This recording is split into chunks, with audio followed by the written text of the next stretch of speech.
Do you think the complexity of the web has created like a moat around like to the point where like only a Google and Apple and a Microsoft, like not apparently not even Microsoft anymore, can like sustain a browser, and that like is essentially been the death of of like the web as a protocol. It's like so complicated to build a web browser now that like no one could like there's like table stakes are outside of the realm of venture capitalists to fund.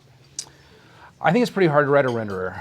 Yeah, I mean, I think it's pretty hard to write a rendering engine. So, and to write a performant JavaScript engine, like there's not that many of them.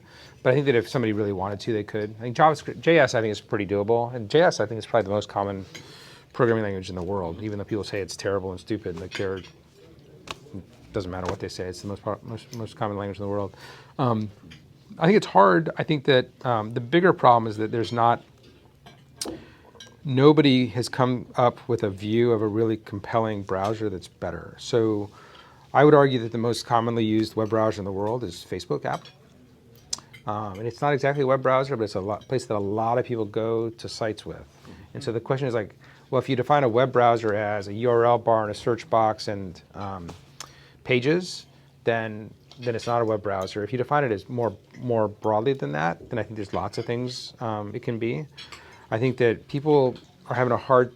So I would argue that Facebook reconceptualized the web browser basically, and I think that's not how they would articulate it, but I think it's what they did. Well, WeChat is really reconceptualized it. I think that's right. Yeah, in fact, Mark Pincus has this ongoing thing. Like every 2 years, he says, I want to rewrite WeChat for the West, and it's going to be webby and chatty and all of these things. Mark's amazing and kind of a special snowflake in that way.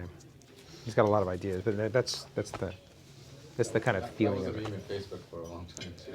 What's Well, that? Yeah. That's where Libra got born, right? Yeah. No, I mean, Facebook's long been inspired by WeChat as well. So very, very similar sort of. The other mark is also inspired by WeChat. I think we're kind of missing a payment-first browser. I guess WeChat is kind of like that in China. Yeah. But with, at least I know from using like MetaMask on my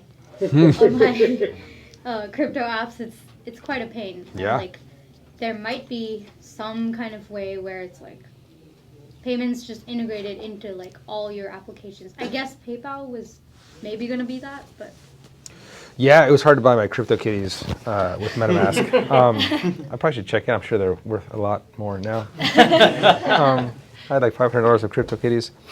It was like a VC expense. But anyway, so yeah, maybe. What I would say is like every time like I go to buy something so look, every time I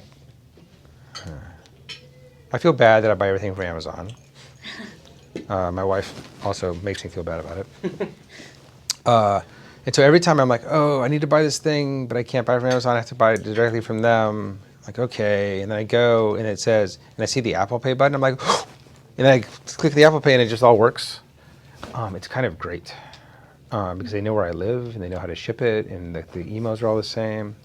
And so that makes me less anxious about e-commerce in a lot of ways. That seems like an interesting vector. It doesn't seem to me that people are having a whole hell of a lot of problem spending money from their phones.